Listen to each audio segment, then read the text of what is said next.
Helicopter বিধ্বস্ত হয়ে নিহত হয়েছেন ইরানের প্রেসিডেন্ট ইব্রাহিম রাইসি। ইতিহাসে আকাশপথে প্রাণ হারানো রাষ্ট্রপ্রধানদের তালিকায় যুক্ত হয়েছে তার নাম। উড়োজাহাজ এবং হেলিকপ্টার বিধ্বস্ত হয়ে রাইসির আগেও বিশ্বে অনেক রাষ্ট্র ও সরকার প্রধানরা প্রাণ হারিয়েছেন। এদের মধ্যে বেশিরভাগই ক্ষমতায় থাকাকালীন সময়ে মারা গেছেন। এক দশক পাকিস্তানের ক্ষমতায় ছিলেন জেনারেল জিয়াউল হক। ছিলেন দেশটির ষষ্ঠ প্রেসিডেন্ট। 17 আগস্ট 1988 সালে বাহওয়ালপুরের সুতলজ নদীর কাছে একটি উড়োজাহাজ দুর্ঘটনায় মারা যান জিয়া। 1966 সালে 13 এপ্রিল একটি হেলিকপ্টার দুর্ঘটনায় নিহত হন ইরাকের ক্ষমতাসীন প্রেসিডেন্ট আব্দুস সালাম আরিফ। বসরা বিমানবন্দর থেকে প্রায় 10 কিলোমিটার দূরে ঘটনাটি ঘটে।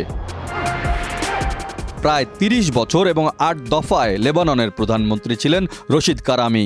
1987 সালের 1 জুন কারামি লিবিয়ার ত্রিপোলি থেকে নিজ দেশের রাজধানী বৈরুতে যাওয়ার পথে একটি হেলিকপ্টার দুর্ঘটনায় প্রাণ হারান।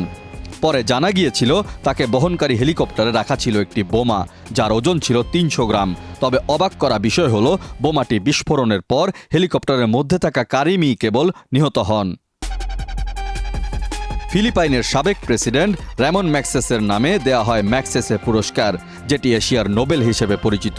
1957 সালে ক্ষমতায় থাকাকালীন সময়ে ফিলিপাইনের সেবু শহরের উপকণ্ঠে যাবার পথে উড়োজাহাজ দুর্ঘটনার কবলে পড়ে প্রাণ হারান র্যামন ম্যাগসেসে।